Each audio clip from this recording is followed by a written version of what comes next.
Мына екінші дүниежүзілік соғыс біткен соң ағылшындар советтік басшылар мен ғалымдарды өздеріне қонаққа шақырады. Сол советтік делегацияның ішінде әрі депутат, әрі ғалым Қаныш Сәтбаев та болған.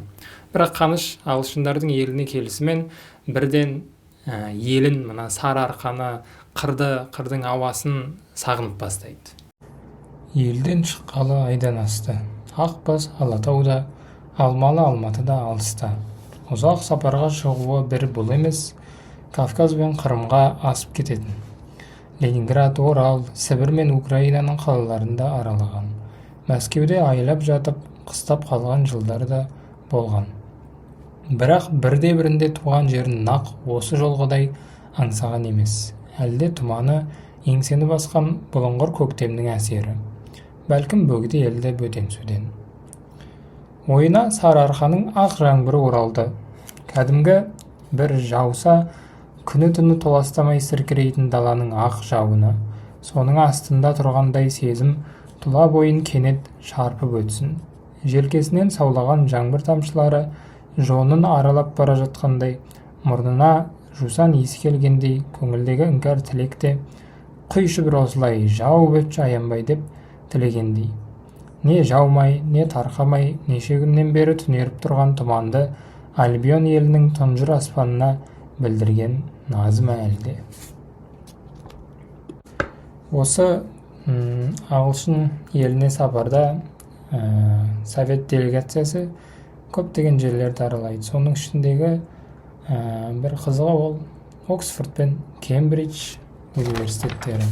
Қазіргі сол кездің өзінде де танымал атағы жер жарып тұрған сондай мақты университеттер. Мұнда да әскез ағылшындар ескі ғұрыпқа беріктігінен айнымапты. Ньютонның зертханасы да иесі қалдырған күннен титтей өзгермеген, дейді. Енді Британия мұражайын аралаған күні Қаныш Имантайұлы ағылшын саяхатшысы Томас Аткинсонның 1858 жылы Лондонда басылған кітабын қызыға көргенді. Қазақ даласынан көрген білгенін, тұрғындарының тұрмысы мен әдет ғұрпын, көшпелі тірлігін, табиғаты мен табиғи байлығын тәптіштей жазып кеткен саяхатшының күнделігі түрлі түсті литографиялық суреттермен айшықталыпты. Білінбей сақталуы да ғажап. Сатып алуға қызыққанымен кітаптың екінші данасы табылмады. Елге келген соң Ленинградтағы Салтыков-Щедрин атындағы мемлекеттік кітапхананың сирек кітаптар қорынан тауып, көшірмесін Алматыға алдыртқан. Бұл Қаныштың қайда жүрсе де қазақтың мәдениетіне қатысты еңбектерді, жалпы маңызды мұраларды түгендеп жүретін көрсетеді. Жер шарының жартысына жуығына талай заман иелік еткен, шеңгелді тырнағын қиырдағы қазақ даласына дейін батырған Британия корольдігінде болып, оның минералдар қоймасын көрмей, таныспай кетуім жөн бе деп ойлаған ғалым геолог жол басшы болып жүрген үкімет адамына бұрнағы күні тілек білдірген. Сонда-ақ ол оқу орындарындағы болмашы минерал үлгілері сізді қызықтырмас, ал кен өндіруге кәсіптенген компаниялардың бірімен тілдесіп көрейін дегенді. Қисыны келіп тұрған шаруаны ғалым кейінге қалдырғысы келмеді. Баруға әзір екендігін қуана білдірді. Оны қабылдауға келіскен British South Africa Company деп аталатын, яғни Британияның оңтүстік Африка компаниясы кәсіпшілер қоғамы екен.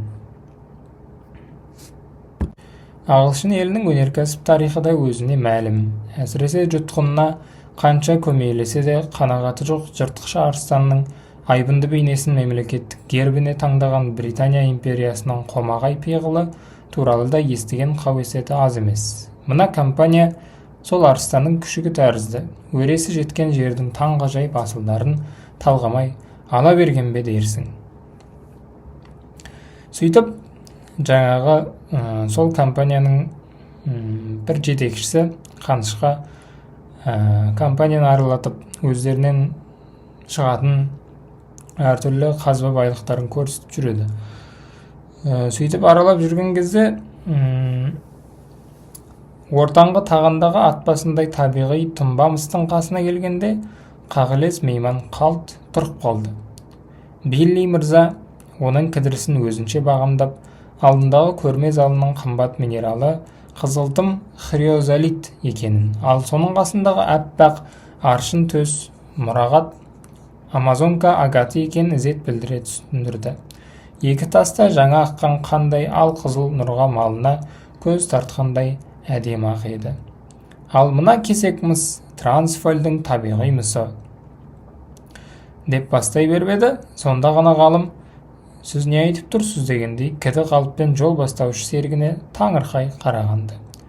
Я, бұл мистер Сатпаев Трансваль мысы дейді. Қаныш Имантайұлы басын шайқады. Мұны да еркінен тыс наразылық білдіргендей кілт тіксінген шыраймен жасады да табиғи мыстың алдында жатқан қатырма қағазға еңкейді. Ағылшын тілінде орысшадай жетік сөйлемесе де техникалық әдебиетті өз бетінше оқитындай сауаты болатын. Әрі осы елге жүрер алдында ағылшын тілінің мұғалімінен бірер ай қосымша сабақ алған. Қағаздағы жазу да сол жолбасшының сөзін растады. Тек әлденеге шүбәланды ма, ат басындай кесек мұрағаттан көзін аудармай шұқшия қарады. Табиғи мыстың қарама едәуір болғанмен бітімі тұтас емес. Әсіресе үстіңгі беті шырша шашақтанып жаралған. Қызметкер өзіне ілтипатпен сұнған үлкейткіш шынымен үңілгенде ап-айқын аңғарды. Самородоктың әр жеріне мысқа құнарлы халказин минералы қиыршық сұртас жабысқан. Қонақтың күдігін сол тарқатты. Басқа кеніште нақ осындай түсте кезікпейтін, өзге кен орында мұндай жаратылыспен бітпейтін, өзіне ежелден таныс мысқа қанық құмдауытта ғана болатын айрықша белгі. Мистер Билли, мына үлгінің паспортындағы анықтамаға шүбәм бар, деді мейман әр сөзін тақ-тұқ сөйлеп. Өйткені бұл экспонат яки тұнба мыс біздің қазақ даласының асыл қазынасы. Осы мезетке дейін әдепті кісі сияқтанып, тек қана ізет білдіріп келе жатқан қызметші шаншу тигендей тыжырынып, мейман сөзін шам көрген қылық аңғартты. Мистер Сатпаев білгір геолог, сол әлемнің докторы деп естіген едім. Байқаусызда дәрежесіне тиіп тұрсам, ғафу өтінемін, деді шенеунік маңғаз шыраймен. Бекер күдіктеніп тұрсыз, бұл Трансваль мысы. Соңғы күндерде көңіл әлденеге мазаланып жүрген ғалым, туған даласының ат басындай қазынасын күтпеген сәтте көргенде, бір жосын мерейленіп қалғанды. Көз таныс мыс кесегіне ойда жоқта жолығуы жан дүниесін ерекше елжіретіп еді. Соны енді тәкаппар ағылшын инженері бекер деп, әрі өзінің ғылыми танымын қасақана әжбалап тұрғанына төзе алмады. Сыпайылық сақтауды қажет деп білмеді. Қазымырлық әлпетке бұрмаңыз, Билли мырза, ғафу өтінемін. Осы сөзімді бұрмаламай аударыңыз, деді тілмашқа қиыла қарап. Бұл самородок қазақ даласында жаралған. Мекенінде нақты айтайын. Жез қозған дейтінді бұрын. Ағылшын кәсіпшілері жез қазғанды өте жақсы білетін. Лондонның атбасар Joint Stock Company of Copper Mine. Біздше айтқанда, атбасар мыс кендерінің акционерлер қоғамы Ұлытау қиырында ғасыр басында бірнеше жыл кен қазған. Мына мұрағат сол уақыттан сақталған. Компания қызметкері дауласқан жоқ. Билли мырза бастапқы зерттілігіне қайта көшіп, кеңес академигі атаған минералдарды блокнотына түртіп алды. Кеңес одағының парламент делегациясын келесі күні Уинстон Черчилль қабылдады.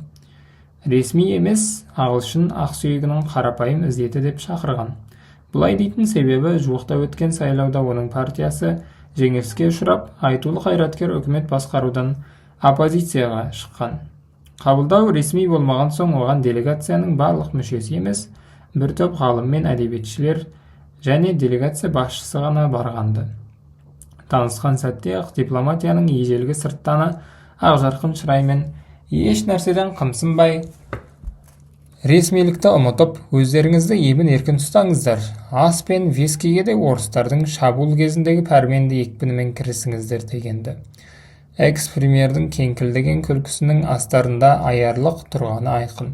Кешегі алапат соғыста күні үшін дос болып, ортақ жауды құртуға атсалысқан сэрдің жуықта ғана ақштың Фултон шәрінде бас қосқан алқалы жиында өзімен ниеттестерді жыл сайын үдей түскен қызылдар екпінін тежеуге шақырып, қырғи қабақ соғыс жария еткені делегация мүшелеріне мәлім болатын. Содан ба сұхбат шырайы шу дегеннен жараса қоймады. Үй иесі қонақтарды құттықтап ашық жарқын лебіз білдірді. Кеңес делегациясы атынан Украина ақыны академик Микола Бажан жауап сөз айтып, екінші дүниежүзілік соғыста одақтастар әскерінің жеңілуіне белсенді қарекетімен айтарлықтай үлес қосқан. Еңбек қызыл ту орденінің иегері Мэри Черчиллді құттықтап, дастархан иесіне зор денсаулық, баянды бақыт тіледі. Екі жақтың бір-біріне ықыласы осы сөзбен тәмам болып, өзара сыпайылық танытқан, артық ауыз сөзге баспаған қоңыр салқын әуенге көшкен. Қабылдау дәстүрі де тым қораш еді. Ортада үстел, орындықтар жоқты. Қабырғаны жағалай креслолар қойылған. Даяшы қыдыртқан арбадан әркім өзіне керегін құйғызып алады да, көңілі хош көрген кісімен сұхбат құрып, жайбарақат тұрады. Қаныш Имантайұлы делегация құрамындағы 3 ақынды, атап айтсақ Константин Симонов, Самет Вургун және Микола Бажан.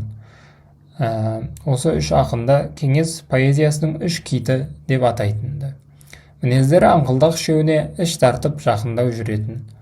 Өзара жарасымды әзілдері де болатын. Сол сәтте де ол залдың бір бұрышына оңашаланған 3 ақынға қосылып әңгімелесіп тұрған. Үй иесі бұлардың тобына жақындай түсіп, бәрін емес, бет пішіні, сымбат тұлғасы, қасындағы үшеуден өзгешелеу, моңғол өңді сырт тұрпаты да ерте заманның батыры сияқтанған бейтаныс қонағына шұқшия қарап, биязы жымиды. Черчилль мырза, сіздің ұлтыңызды айыра алмай тұр, деді тілмәш. Қазақпын, сэр. Казак, таңмын. Казактардың тәп сіздей моңғол өңдес типі бар ма? Ғафу өтіңіз, сэр. Мен көшпелі наматтардың өкілімін. Қазірде Қазақстан аталатын дербес республиканың азаматымын деп, барынша салмақты шыраймен жауап берді Қаныш Имантайұлы. Іле туған халқы, оның географиялық тұрағы, тарихы мен тілі туралы қысқада нұсқа деректер естіртті. Солай ма? Черчилль байырғы далалықпын деп тұрған киім үлгісі, болмыс парасаты түркі тілдес азиялықтан гөрі еуропалыққа бейім алып денелі қонағына көзінің астымен барлай қарады. Сірә сын сымбатын ғана емес, ақыл парасатын да аңдағысы келді білем. Апырай, сонда барлық қазақтардың болмыс бітімі тура сіздей алпамса тұлғалы ма, деді кенет жайраңдаған қалпы. О, жоқ, Черчилль мырза, халқым менен де еңселі, деп жауап берді Қаныш. Черчилльге мәртебелі қонағының қарымта әзілі ұнаған тәрізді. Кең күлді. Таңмын. Сөйтсе де, езуін іле жиып, сөзін қайта сабақтады. Отандастарым мені Ресейдің асқан білгірі деп есептейді. Ал мен, көріп тұрсыз, жер ауданы біздің Альбион елінің аумағын өзіңіз айтқандай 11 мәрте орап алатын байырғы көшпелі наматтар жайында еш нәрсе білмеймін. Демек, ағылшындар жер шарын түгел жайлады деген уәжде әншейін сөз. Қаныш Имантайұлы бұл сөзге де қарымта қайыруды құп көрді. Черчилль мырзаның әлгі пайымдауынан түзету жасауға мәжбүрмін, деді академик бекем үнмен. Сіздің отандастарыңызда қазақ жерін тым жақсы білгендер болған, және олар бірен саран емес. Солай ма? Таңғаларлық қызық мағлұмат. Қалайша? Дәлел айтыңыз.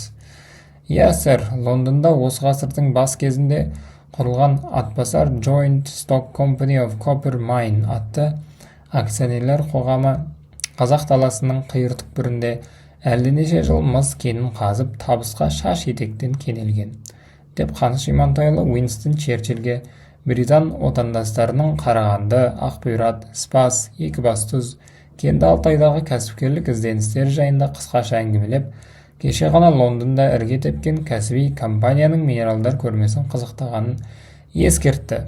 Ағылшын капиталы сіздің Сахараға да жеткен. Ғажап, қиял жетпес қияндарға шыққанбыз. Дегенде бізден бұрынғы Ұлыбритания тұрғындары ақылдырақ та алымды болған сияқтау.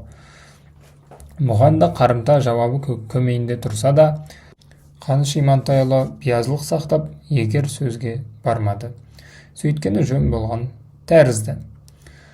Сол кеште делегация басшысы Кузнецов ертеңгі күннің бағдарын жария еткен. Соның бастысы BBC радиокомпаниясы өткізетін пресс-конференция. Айтуынша әдебиетшілер түгел барады, өзі де. Әлбетте, шетел дипломатиясының әйгілі сырттанымен сұхбатта зор парасат һәм тілмәрлік аңғартқан Қаныш Имантаевичті шақырамыз дегенді делегация жетекшісі. Шетелдік тілшілермен аңдап сөйлесу қажет, жолдастар. Қысқасы, қитұрқы ғана емес, арандатар сауалдарға да әзір болыңыздар. Шетел қаламгерлермен кездесуге әзірлік үстінде Қаныш Имантайұлы көңілінде күдік туғызған бұрнағы күнгі жайтқа қатты алаң болып, делегация басшысымен ақылдасуды жөн көрді. Өзі минерал қазынасын көруге барған Оңтүстік Африка компаниясының жезқазған кенінен алынған атбасындай табиғи мыстың әлдеқандай жымысқы мақсатпен жаралған тегін ауыстырып көпе-көрінеу қате жазып қойған туралы күдігінде бүкпеді. Менің ренішіме мән бере қараңыз, Василий Васильевич. Бұдан 40 жыл бұрын талан-таражға түскен туған жерімнің асыл қазынасын қайтарып алуға ниетім жоқ. Алайда мен үшін ғылыми ақиқат һәм нақтылық қымбат. Бұл жайында мен кіммен болса да айтысқа түсуге дайынмын. Әрі ол жезқазған кеніне ғана тән ерекшелік, табиғи дара тұнба. Осы жайында журналистерге ескерту жөн бола ма? Ресми мәлімдеме жасап, ғылыми ақиқаттың бұрмаланбауын талап етуге Қазақстанның жанкүйер азаматы ретінде құқым бар емес пе? Ойланарлық гәп, деп Кузнецов қасында тұрған Грузия ғылым академиясының президенті академик математика ілімінің білгірі Мусхелишвилиге қарады. Николай Иванович, не дейміз бұған? Қаныш Имантаевич, бәлкім әлгі компания сізді сынау үшін ұйымдастырған шығар. Не үшін? Британия елігінен кен іздеуге ешбір құлқым жоқ. Әрі олар да менің қызметімді керек ете қоймас.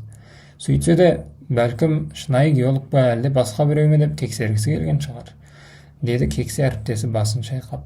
Егер өзіңе сенімді болсаң, мәлімдеме жаса. Айғайшыл газеттер ертең-ақ шу көтереді. Олар үшін бұл тамаша сенсация.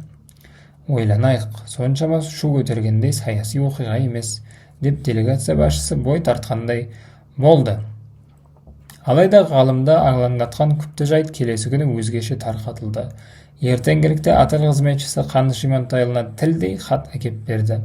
Болмашы келеңсіздік үшін компания басқармасы қонақтан кешірім өтініпті. Қызметкерлердің бірі үлгілердің орнын ауыстырып алған.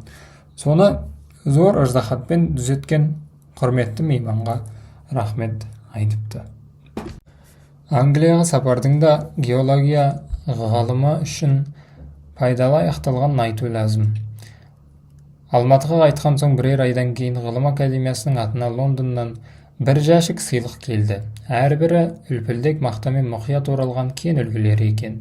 Сол елде Қаныш Имантайұлы қызыға тамашалаған терістік Африка кендерінің тау жыныстары.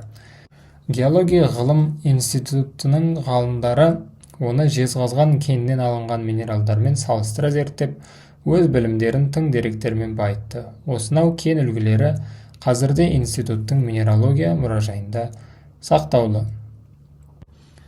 Қаныш Сәтбаевтың Англияға сапары туралы есебінен.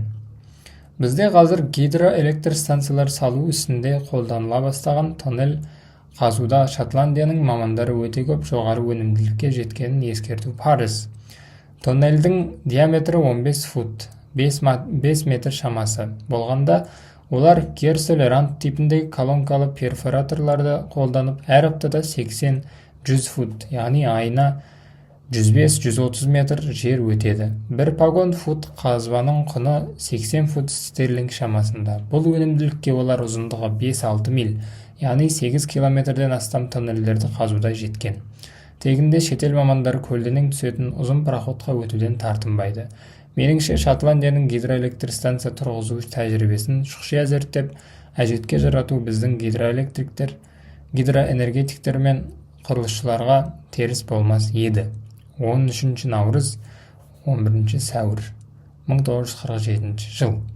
Яғни бір ай шамасында осы Англияда уақыт өткізген Қаныш. Бірақ бұның өзінде жаңағы көргеніңіздей қыдырудан гөрі жұмысқа зерттеуге, сол елді барлауға арналған бұл уақыт. Білу үшін көру керек, көру үшін жүру керек дейтін нақылды Қаныш Имантайұлы жиірек айтқан. Көбіне ғылыми шындыққа көзін жеткізу үшін, ойын жаңа түйсіктермен жаңғырту үшін. Ал шетелге сапарды турасын айтсақ, мұндай қыдырысқа ол аса құмар болмаған. Нақты пайдасы жоқ, көбіне қызықтау үшін ғана қажет, ресми кездесуі, дырдыбы көп, сырдаң сөз, жорта сыпайыгершілігі мол, демек қымбат уақыттың дені зая кететін артық жүріс деп есептеген. Сірә сол себептен де Қаныш Имантайұлы шетелге сапар жөніндегі ұсыныстардың көбінен иланымды сылтау айтып бас тартқан. Өзі үшін бұлжымас ереже санаған осы рәсімді ол бір-ақ мәрте 10 жылдан кейін бұзып, 1957 жылы Қытай Халық Республикасының ресми шақыруымен барып, толық бір ай болып, Қытай геологтарының бірінші құрылтайында баяндама жасап, соңынан металлогениялық карта түзудің әдістемесі жайында Пекинде әлденеше күн қытайлық әріптестеріне дәріс оқыған. Енді бұл тұстарда академиямен бірге оның жетекшісінің де беделі биікке өрлеген. Оны жаңағы Англияға іс сапарға баратын делегацияның құрамына Қаныштың кіруінен ақ байқауға болады. Қандай лауазым иесіне болсын, емін-еркін кіреді. Кірді екен, мүдделі шаруасын ұтымды айғақпен төндіре айтып сұрағанын алып шығады. Оның бір ауыз лебізі кейде үлкен істің тағдырын сәтті шешуге дәнекер. Облыс орталықтары Алматы ғана емес, Мәскеуде де солай. Беделінің шарықтап өсуі Қаныш Имантайұлының кішіпейіл мінез құлқын өзгерткен жоқ. Президентке кез келген уақытта кіруге болады. Ұзағырақ сұхбаттасуды қаласаң, кешке таман барыңыз. Ол кезде жауапты қызметкерлер түннің бір уағына дейін жаппай жұмыс істейді. Одан бос емеспін, кейін келсін дегенді естімейсіз. Қабылдады екен, алдындағы креслоға отырғызады да шақшасын суырады. Насыбай боз бала кезінен машық ермегі. Тым ерте үйреніп кетті де жирене алмай қалды. Бірақ кәнігі Насыбайшылар құсап, шынысын ала жүріп, шырт-шырт түкіріп отыру әдетінде жоқ. Насыбайды астыңғы еріне толтыра салады да, мейірі қанғанша ұстап отырып, әлден соң алып тастайды. Насыбайы нағыз көк бұйраның ащысы. Бұл енді ғалымның ең пәс қылығы. Уәде еткен ісінен Қаныш ешқашан айнымайды. Қолында тұрса, бірден шешіп береді. Шамасы келмесе турасын айтады. Ең құрғанда кімге барып, я қашан келудің жөнін түсіндіріп, жігерлендіріп жібереді. Жұмысқа ол ертерек келетін. Келе-ақ әлдебір институттың жетекші мамандарын, басшыларын шақырып әңгіме бастаса, бірер сағаттан соң академ құрылыс басқармасы, инженер прорабтарының, ғылым ордасының, институттар құрылысының барысы жайындағы есебін, талап тілектерін тыңдап отырады. Түстен кейін өзі директор міндетін қоса атқаратын геология ғылыми институтына барып, күнбе-күнгі шаруалармен шұғылданады. Оның арасында қаншама комиссия, тех кеңес я алқа мәжілісінде қатысу шарт. Әрине өзіне салса институттың оңаша бөлмесін дербес иемденіп, көкейтесті жұмысына кірісер еді. Геологияның зерттелмеген құпиясы қаншама, әсіресе Қазақстандай шалқар өлкенің байлығы сан алуан жер қыртысының. Айталық металлогения ілімін өрістету. Соның бір тармағы болжамдау карталарын жасау идеясы. Тіпті зерттеушілер тобын бастап далаға тартып кетсе, бәріне де уақыт керек. Тәулік 24 емес 48 сағатқа созылса, жұмысқа ынталы кісіге сірә бұл да жетпес. Бірақ уақытының денін шексіз жиналыстар, толассыз қабылдау мен ұшы-қиырсыз қағаздар қарауға жұмсайтын кеңсешіл мәжіліс құмар әкім Қаныш Имантайұлы емес. Үнебі болмаса да аптаның 2-3 күнін геолог ғалымдар арасында өткізеді. Жыл сайын кем дегенде 1-2 мәрте өз институтының зертхана, бөлім, секторларын аралап және үлкен-кіші демей әрбір қызметкермен негізгі жұмыс орнында сөйлеседі. Зерттеп отырған тақырып жайында ғана емес, үй ішінің жағдайы, тұрмысын, ділгер қажетін сұрап біледі, тілек өтінішін тыңдайды. Әлбетте бірталай шаруаларды шешіп, тілдескен адамның ой-өрісін, ғылыми танымын да бағдарлап кетеді. Жаз айларында академик ғылыми экспедицияларды бастап, көбіне өзінен әлденеше ай бұрын аттанып кеткен зерттеушілерді қуа барып, талай күнді далада өткізеді. Ежелгі барлаушы үшін бұл ең мерейлі һәм қуанышты күндер. Таисия Сәтбаеваның естелігінен. Осындай бір сапарлардың бірінде Бардин мен Носов бізді Магнитогор комбинатын көре кетуге шақырды. Қазақстандықтар бұл ұсынысты қуана қарсы алды. Орал өзенінің жағасына орналасқан тамаша қала, оның қолдан өсірілген жасыл бағы, сәулетті мәдениет сарайы, кітапханалары, гимнастика залдары бізге таңғажайып бір ертегі шәріне тап болғандай әсер етті. Бұл жерде бізге Иван Павловичтің өзі жолбасшылық етті. Иван Павлович деген КСРО ғылым академиясының вице-президенті. Сіздерге біз өте-мөте қарыздармыз, деді комбинат директоры дастархан басындағы меймандостық қабылдауда. Сөйтсек, комбинат өздеріне қажет ферромарганецті осы күнге дейін жездіден алады екен. Олай болса, қарыздарыңыздан құтылатын сәтті кезең туды, деп әзілмен жауап берді Қаныш Имантайұлы ниет білдіру кезегі келгенде. Теміртау комбинатын салуға жәрдем беріңіздер. Орталық Қазақстанның темір мен марганец қорлары 2 алыпқа да молынан жетеді. Бұған дейін де жап-жақсы өріп келе жатқан Иван Павлович пен Қаныш Имантайұлының арасындағы достық осы сапарда ерекше бекіп, өзгеше сипатқа бет бұрғандығын ескерту парыз. Өмірге қадамын өндірістен бастаған, ғылымға практикалық жұмыстардан соң келген осынау 2 адам сол жолы бір-бірін айрықша танып, рухани жақындасып қоштасқан. Қысқасы, Бардин осы сапардан соң Қаныш Имантайұлының барлық ынта бастамаларына бұрынғыдан да зор жігермен қол ұшын беріп, жанын сала көмектесетін болды. Сөйтіп, бұл достық Теміртау ғана емес, Аят, Лисаков, Соколов, Сарыбай, Қашар кенін комбинаттарының жедел салынуына, үлкен торғайдағы темір магнетит кендерін пайдалануға игі әсерін тигізді. Қарағанда қайтып келген соң Қаныш Имантайұлы сапарды одан әрі жалғастырғысы келді. Бұл жолы ол Сарыарқаның өзі сирек болған терістік шығысын көре кетуді құп көргенді. Бұған Кассин де қуанып, жасан кезінде аралаған Шыңғыстауды тағы бір мәрте көріп қайтайын деп бірге жүруге тілек білдірсін. Сөйтіп, біз осы өңірдегі полиметалл кендерін аралауға аттандық. Қаныш Имантайұлының қайырымдылығы туралы әріптестері неше алуан хикаяттар шертеді. Бәрінен де азамат тұлғасын танимыз. 12 жыл ұдайы президент кеңсесінде хатшы болып еңбек еткен Антонина Сидоровна Додонованың осы ғұмырнама авторына бертінде әңгімелеген естелігі мынадай. Президенттің қабылдау бөлмесіне қарттар да жиі келеді. Әдетте олар еркінде үгіреді де, «Қаныш қайда?» дейді. Бос емес десем, маған одырая қарап шеткерге орындыққа жайғасады. Жуық маңда кетпейтінін сезген соң, «Қаныш Имантайевичті қайтесіз?» деп сөзге тартамын. «Пойызға билет ала алмадым, Қанышжан көмектеспесе сірә үйіме қайта алмаспын» деп күмілжиді келуші. «Ақсақал, біздің кеңседе темір жол кассасы жоқ. Білемін, Қанышжан мен үшін қайдан болса да алғысып береді. Билетке ақшаңыз бар ма?» «Бар, ақшасыз кісі жолға шыға ма? Мінекей» деп әмиянын көрсетеді. Билетін алдырып беріп құтылмақ болып көмекшінің кабинетіне барып, «Бөпежан Байбалановичті ертіп қайтып келсем, қартым орнында жоқ». Әлден соң төргі кабинеттен шақыру естимін. Сөйтсем, жоғалтқан қартым президенттің алдында сайрап отыр. Маған қымсына қарайды.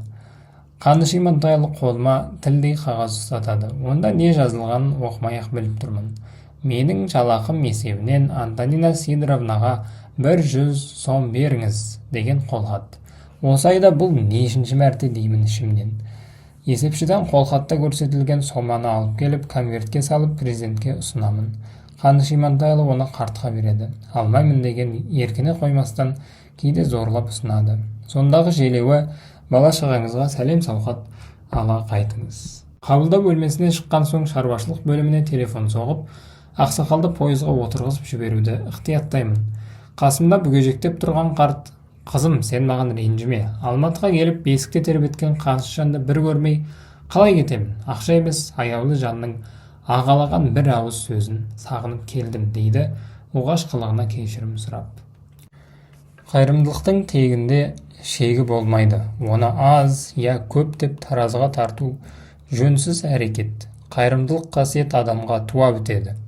Қаныш Имантайұлының жомарттығы, ізгілігі де әкесі Имантайдан, одан да арғы ата-бабасынан ауысқан.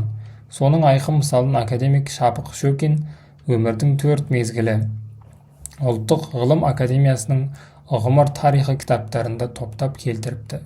Мысалы, 1965 жылы Шапық Шөкіұлы КСРО жоғары кеңесі делегациясының құрамында Канадаға барған сапарында парламент мүшелерінің дүниежүзілік құрылтайына жиналған өкілдер ортасынан кенет өзінің есімін орысша бұзып атаған үнді естиді. Бұрылып артыма қарадым. Үстінде мінсіз тігілген смокингі бар, қазақтан айнымайтын бір кісі маған қарай тұра ұмтылды. Күлімсіреп келіп, құшақтаған қалпы бірсыпыра сөздерді бұлдарлап жөпелдемде айтып тастады. Мен оны біраз мүдіріп әрең түсіндім. Шөкин мырза, сіз мен танымай тұрсыз ба? Деді әлгі адам. Мен Қазақстан Академиясы құрылысында жұмыс істеген жапондықпын. Ақылға сыймайтын кездесу. О, тоба! Мына тәкаппар Оттаваның орталығында осыдан 20 жыл бұрын тағдыр тәлкегімен Қазақстанға тап болған жапон тұтқындарының бригадирін парламент депутаты дәрежесінде көремін деп сірәді ойлаппын ба? Іле-шала ол Сәтбаев мырзаның денсаулығын сұрады. Қайтыс болғанын естігенде көзіне жас алды. Сәтбаев қандай қайырымды адам болғанын егіле айтып, күллі тұтқындарға жанашыр ниетпен қарап қамқорлық жасаған үшін ол кісіні құрмет тұтқанын, әсіресе ауырып сырқағанда дәрігерлік жәрдем көрсетуге ерекше ыждағат танытқанын есіне алып, кәдімгідей қамықсын. Ғалымның дербес мұрағатында қымбатты Қанеке деп басталатын жүздеген мыңдаған хаттар дербес буmalарда сақтаулы. Көпшілігі пәленше жерден кен белгілерін көрген хабарлаған. Болмаса шер мұңын шағып, кейде ақыл кеңес сұрап қиырдан жолдаған хатынан білеміз. Дені жәрдем тілеген хаттар. Өйткені хат жазсаң қайырымды Қаныш Сәтбаевтың жауап берерін, қалайда бір көмек жасарын жұрт жақсы біледі. Сол себепті жезқазғандық ескі жұмыскер Сарымолла Болманов көңілі жабырқаған күні сүйікті Қанышына өлеңмен хат жолдайды. Сондағы айтары: есен сау жүріп жатыр балаларым, шөбі жоқ қорада тұр қара нарым. Қаныш Имантайұлы сол хатқа жауабын Штефановқа хат арқылы: ескі жұмыскерді ренжіткенің жарамаған, сары ағаң үйіне бір лау шөп жеткізіп бер. Немесе Байқоңыр жұмыскері қарт шахтер Әбдірахман Жақыпұлының өлеңмен өрілген хаты: Сәтбаев, сізге жаздым хат, жүрмісіз аман саламат. 40 жыл қазған шахтадан көмек жоқ, көрдім сондай қиянат. Ақылы кең шырағым, бұл назым саған аманат. Бұл хаттың да жауапсыз қалмағаны түсінікті. Аса қадірлі Михаил Маркович, бұл Қазақстанның Москвадағы өкілдігінің қызметкерінің аты. Соған хат жазып отыр Қаныш. Ерлі зайыпты геологтар Инешиндердің кенді Алтайдың жер асты байлығын барлаудағы еңбегі ерекше зор. Бір ғана өкінішті жайт, осы отбасының перзенті бақытсыздыққа душар болғаны шымбайымы батады. Олардың үлкен баласы Валерий тұмаумен сырқаттанып, соңынан мүлдем естімейтін болып қалыпты. 6 жыл емделуден соң байғұс бала логопед арқылы оқуға үйренген. Кәдімгі мектепке бірақ қатынай алмайды. Сізге мен Павел Викторовичтің баласын Мәскеудегі Саңырау балалар интернатына орналастыратын бір амал жасайды деп ерекше сенемін. Ғалымның мұрағатында ерлі зайыпты геологтардың ұлы қазан 1 мамыр мерекелерімен құттықтап, әрі Валераның Мәскеу интернатында өте жақсы оқып жүргенін, академик атасына шексіз алғыспен сәлем жолдайтын хабарлаған хаттары сақтаулы. Бәймен Алты Аяғұлының тағдырына Қаныш Сәтбаевтың өзі араласқан. Оны әр кезде жолданған екі хаттан аңғарамыз. Алғашқысы Ұлытауға 1944 жылы 24 маусым күні жазылған. 1916 жылы көтеріліс кезінде Амангелді батыр мен оның сарбаздарына қару соққан тамаша еңбегіңіз, қадірлі бәйке, халық бақыты үшін болған ұлы күреске сіздің белсене қатысқаныңызды дәлелдеумен бірге сол кезде қолданған қару түрлерінен тарихи мағлұмат береді. Және бұл келер ұрпақ үшін өте бағалы ескерткіш десе, 1950 жылдың 25 наурызы күні Қазақ КСР әлеуметтік қамсыздандыру министрлігіне Ресми жолданған екінші хатында депутат Сәтбаев қарт жұмыскер азаттық жолындағы күрескер Бәймен Алтаяқұлына тиісті зейнетақы тағайындауды өтінген. Татарстанның Ар кентінен 1950 жылдың 14 желтоқсанында жолданған хатта мынадай жайт баяндалған. Сәлем жолдаушы, өзіңіздің бұрынғы тілемсегіңіз. Отан соғысының бірінші дәрежелі мүгедегі Осин. Сіз жіберген 100 сомды алдым. Шексіз алғыс жолдаумен бірге бұл тілектің ішінде кішкентай ұлым мен оның жас шешесі де бар. Осы ақшаның 66 сомына біз Юрикке пижама мен жылы күртеше сатып бергенімізді хабарлауды жөн көрдік. Қаныш Имантаевич, сізге отбасыңызға денсаулық, бақыт тілейміз. Сізден нақты көмек сұрауға мәжбүрмін. 3 жыл қатарынан Алматыға барып, электротехникумда оқуға қолым жете алмады. Әкем неміс ұлтынан, шешем орыс қызы. Әке-шешемді 41 жылы Куйбышев қаласынан Қазақстанға жер аударған. Арманым техникалық мамандық алу. Сол үшін 8 класты бітірген. Құжатымды 47 жылы электротехникумға жібергенмін. Шақыруды алдым, бірақ жездідегі спецкомендатура Алматыға баруға рұқсат бермейді деп қиыла өтініпті Михаил Раймондович Оберт. 1950 жылдың ақпанының 20 жұлдызында жолдаған хатында Қазақ КСР ішкі істер министрінің міндетін атқарушы Екешев сол жылдың маусым айының 12 күні Обертке Алматыға баруға рұқсат берілгендігін Сәтбаевқа ресми хабарлапты. Демек, Оберт арман еткен оқуына түскен. Әділін айтқанда, президенттің алдына келген хат пен арыздың бәрі де әлеуметтік мән мағынаға ие болып, маңызды іске айналған. Өйткені Қаныш Имантайұлының кәміл сенген ойынша, әрбір арыздың соңында тірі адам бар. Әрбір адам қауым мүшесі. Демек, оған мемлекеттік тұрғыдан қарау керек. Депутатқа жолданған шағымның мәні тіпті де өзге болуға тиісті. Себебі ол үкімет адамы. Мұхтар Әуезовтің қазақ халқының зор ғалымы очеркінен. Қаныштың бір ерекшелігі, ол химикпен де, биологпен де, физикпен де, медикпен де, тарихшымен де, тілгер әдебиетшімен де өздерінің ғылыми тілінде сөйлесе біледі. Мамандық тілдермен үндесіп, ұғыса біледі. Және ол әр ғылымның саласындағы әрбір кезеңде пісіп келген нақтылы жауапты мәселелеріне қажет болған мәслихатын айтып, мықты басшылық ете біледі. Жұмысқа мойымайтын үлкен ісшілдік те бар. Өз басының білімін өсіруде жан-жақты кең өрісті ғалым болуда тынымы жоқ. Ізденуші Қаныш Қазақстан Ғылым Академиясының ауқымында қызмет ететін ғалымдардың барлығына да анық ұстаз, үлгі боларлық білгіш. Енді Мұхтар Әуезовтің осы бір сөзіне бір дерек дәлел. Бір ғана дерек.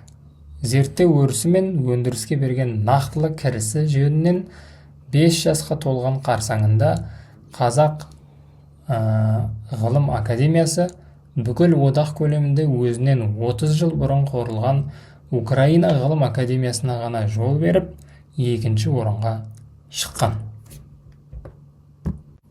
Онымен ғана қоймай, 1951 жылдың басында Қаныш Имантайұлы КСРО Ғылым Академиясының тапсырмасымен Тәжікстанның Ғылым Академиясын құру ісіне де белсене қатысады. Жаңа ғылым ордасының шаңырақ көтеру салтанатында қазақ ғалымы сол академияға құрметті мүше болып сайланады. Бүгінгі күннің алыс көкжиегінен қарағанда мадақ марапаты мол әрі соншама биік атақ даңққа Қаныш Имантайұлының небәрі 6-7 жылда жеткенін, сол табыстың бәрі заңды әрі қомақты еңбегіне жасалған құрмет екеніне тәнті боласыз. Ұлттық ғылым академиясының академигі Қажым Жұмалиевтің өнегелі өмір баянындағы сипаттамасымен айтсақ, әр адам өз халқының кішкентай бір бөлшегіне ұқсас.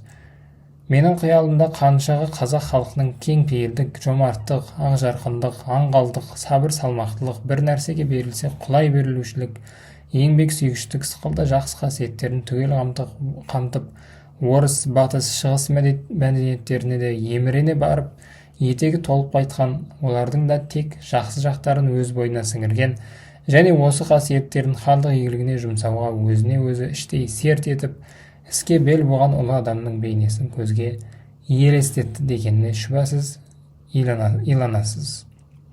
Зерделеп қарасаңыз, заман аужайы да соған бейім еді. Қазақ қауымы басынан кешкен тарих көшеде соған айғақ. Қай уақытта болсын қазақ елі әлде бір билеуші хан я көш бастаушы ақылгөй биді өзіне басшы еткенде, сол мықтының дегенімен жүріп тұрып өмір сүрген.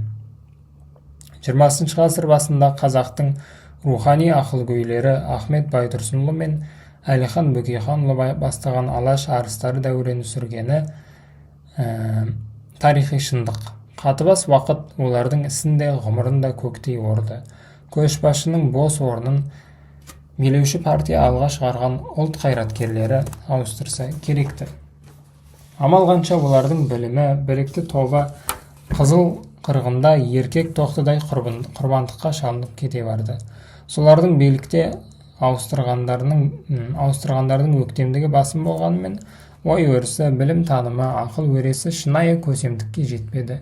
Сауат деңгейі күрт көтерілген қазақ елі рухани басшыға ділгер болып жетімсіреген жағдайда өмір сүрді. Сөйтіп жүргенде ұлт аспанында қараңғылықты айқара түрген жарық айдай болып Даратуға Сәтбаев шықты.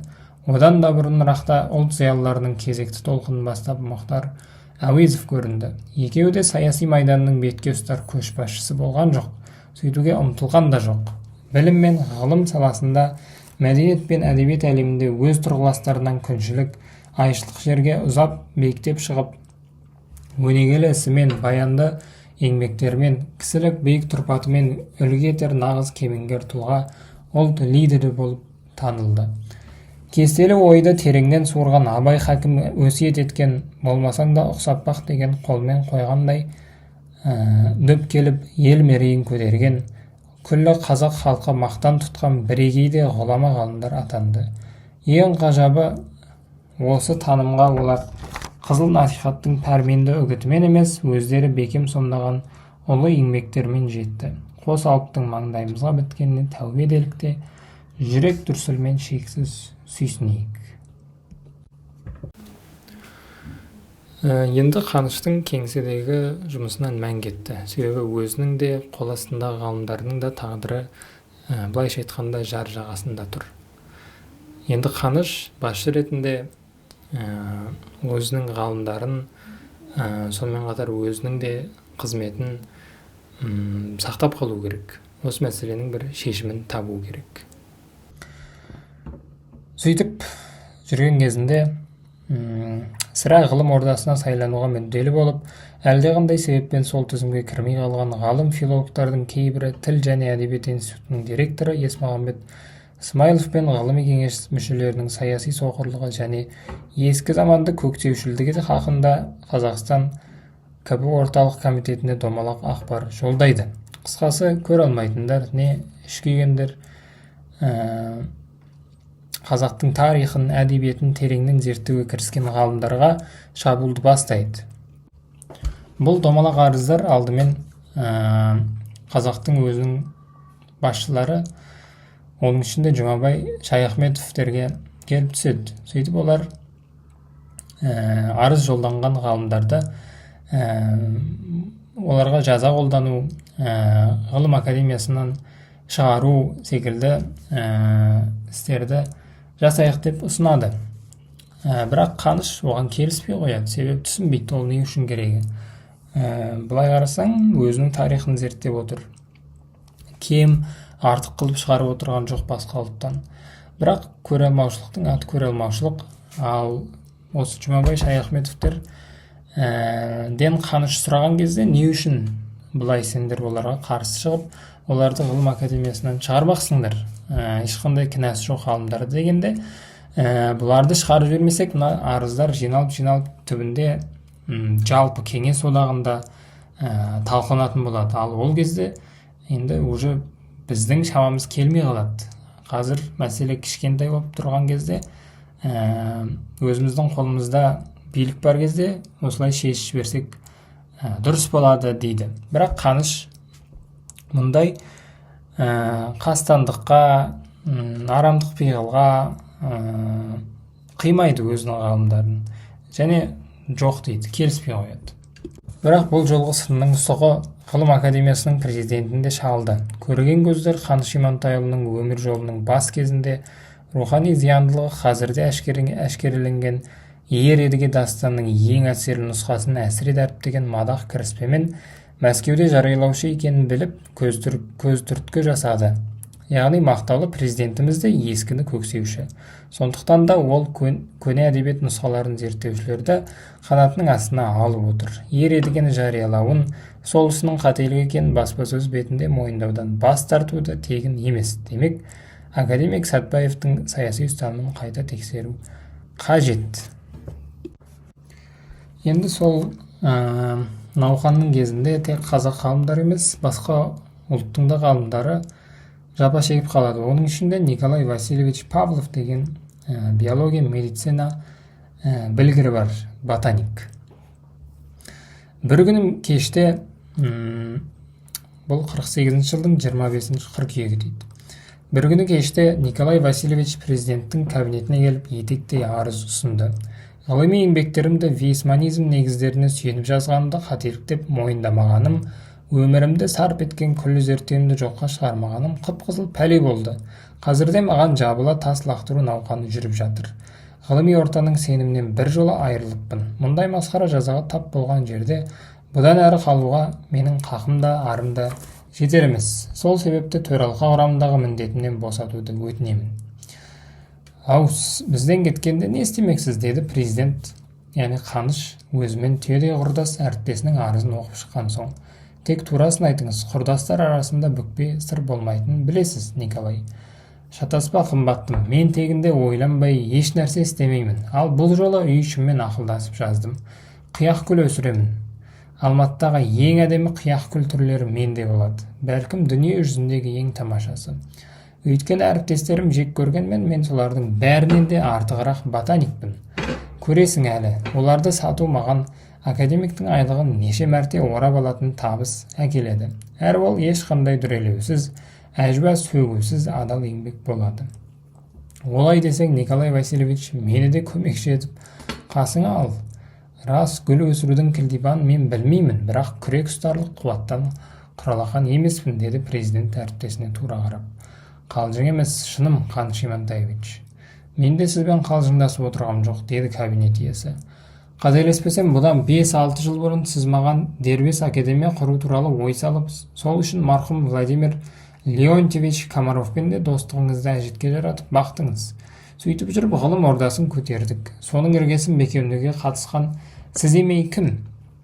Енді соны орта жолдан қосылған біреулердің иемденуіне қалдырып, бұта түбіне жалт бермексіз. Әдемі қияқ гүлдер өсіремін.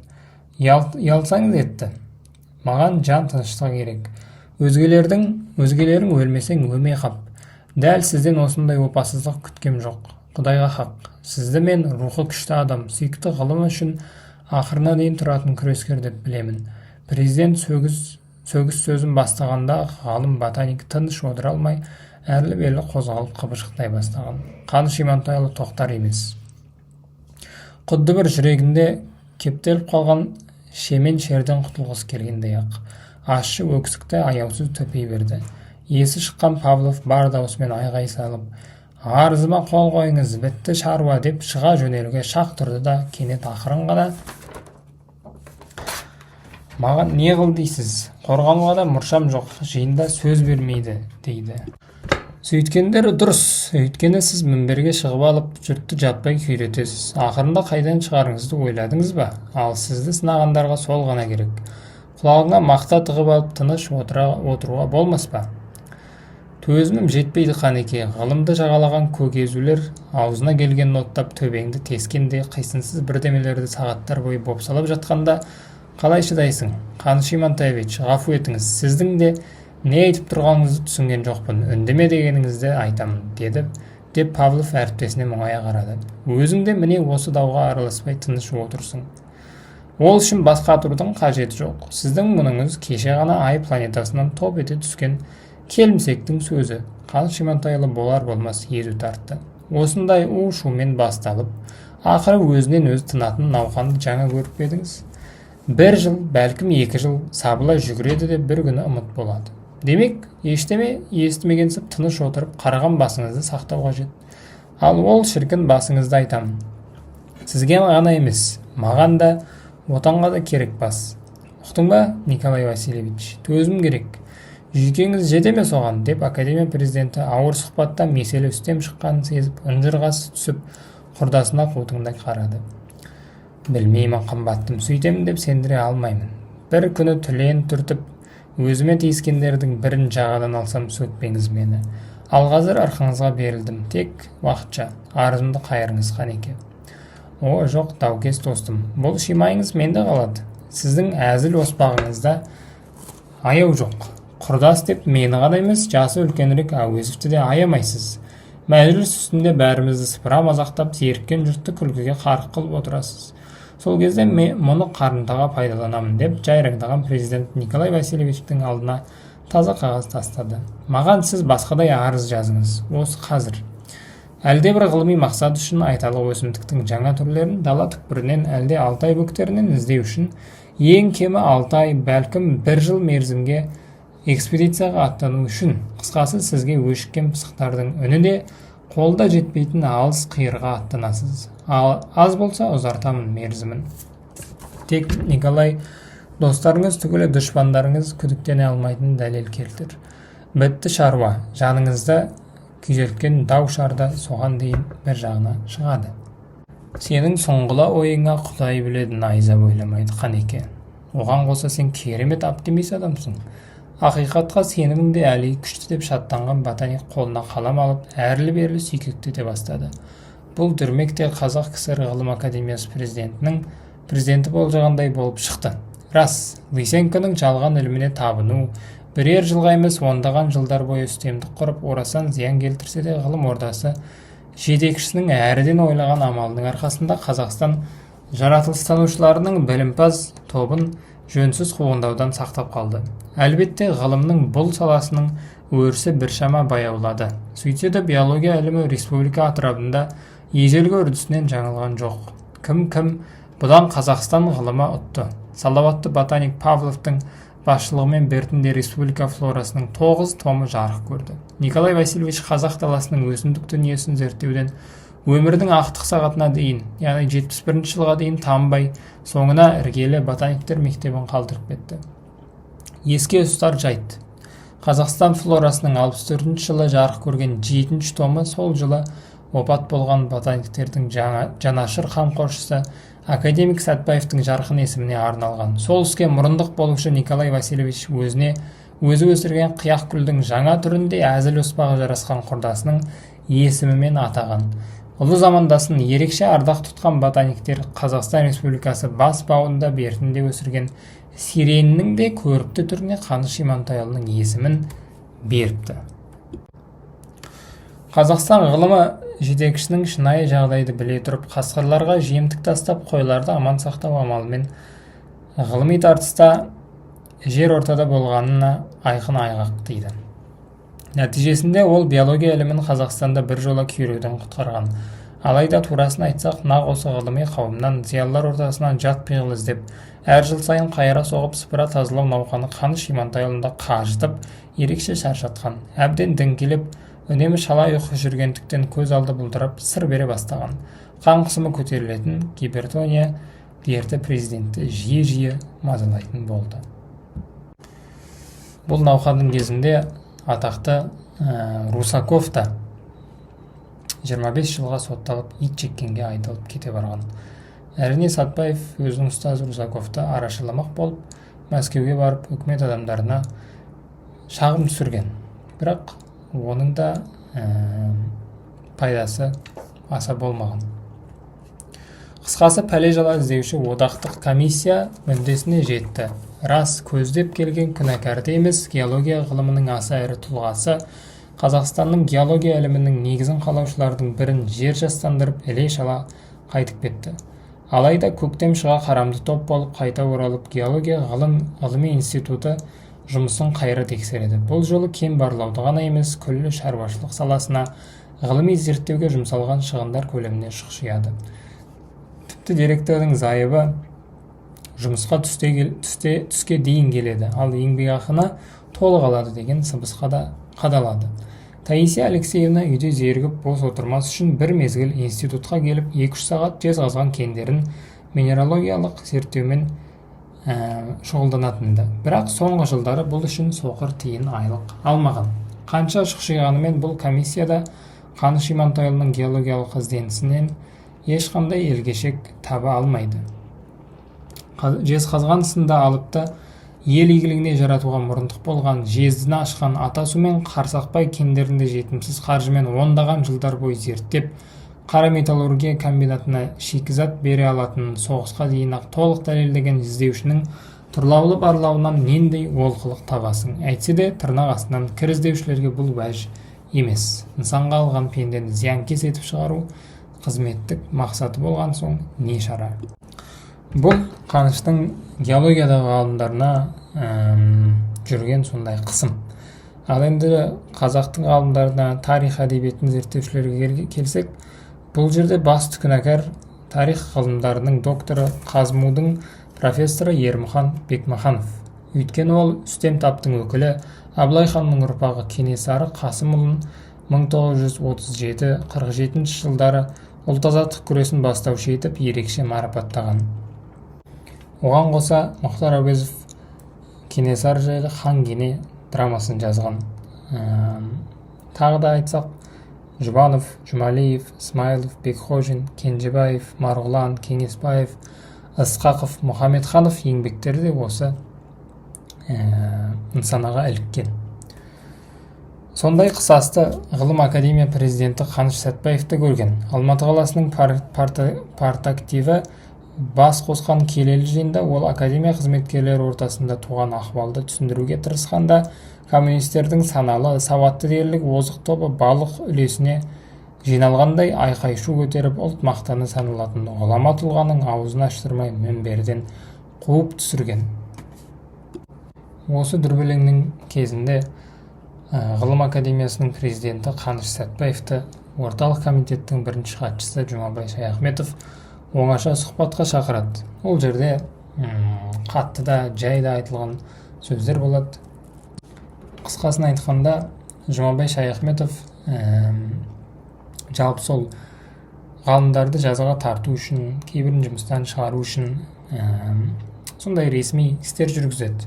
Ал Қаныш президент ретінде оларды керісінше қорғап шыға береді алдынан. Содан Жұмабай Шаяхметов өзіне шақырып алып айтады қысқасы: сен өз бетіңмен жүр, әйтпесе өзіңе зиян тиеді дегендей. Бірақ Қаныш бой бермей қояды, себебі өзінің ғалымдарын соңына дейін қорғап бағады. Содан екеуі біраз ұстасып қалады. Турасын айтқанда, Қанеке, бізге сіздің амандығыңыз керек. Халыққа да сынның соңына тап болғандарды қорғаудан тыйылыңыз. Сол үшін шақырдым. Академияны пиғылы терістерден тазарту керек. Қалайша, не дейсіз, жолдас Шаяхметов? Мұның арты қазақтың бетке ұстар жайсаңдарын ана жылғыдай қойша көгенге тізу емес пе? Маған не істе деп отырсыз? Академия президенті манадан бері тәжікеден ештеңе ұқпаған сыңай танытты. Тіпті ұққысы келмеген ашық қыңырлық үні де еркінен тыс қатты естілді. Бекмаханов кімнің егініне түскен? Бек Сүлейменов кімнің несібесін тартып алды? Немесе мүгедек Смайылов? Соларды оқытуға, ғылыми атаққа жеткізуге мемлекеттің қаншама қаржысын шығындадық.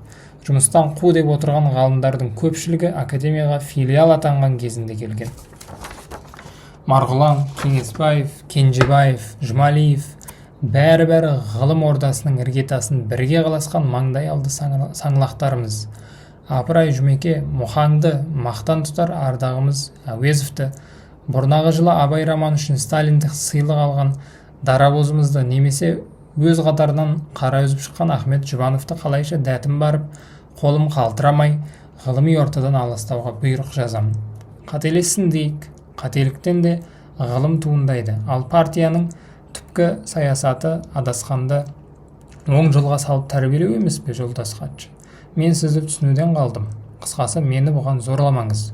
Жоқ, мұндай тазартуға жан тәніммен қарсымын. Қарсымын, Жұмеке. Қарсы тұрам деп өзіңнің тазартуға түсіп қалмаңды ойла, Жолдас Сәтбаев деген хатшы әріптесін тыңдауды қажетсінбеген ыңғай танытты. Айтқанға көнбесең, есіңде болсын, басқаның құзырымен жүзеге асырамыз.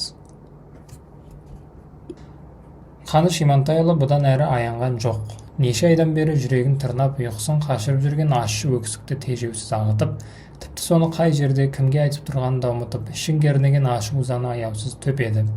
Мәртебелі кабинеттің иесі терезе алдында теріс қарап тұр. Кімге өктемсіп тұрсың деп те ескерту жасаған жоқ.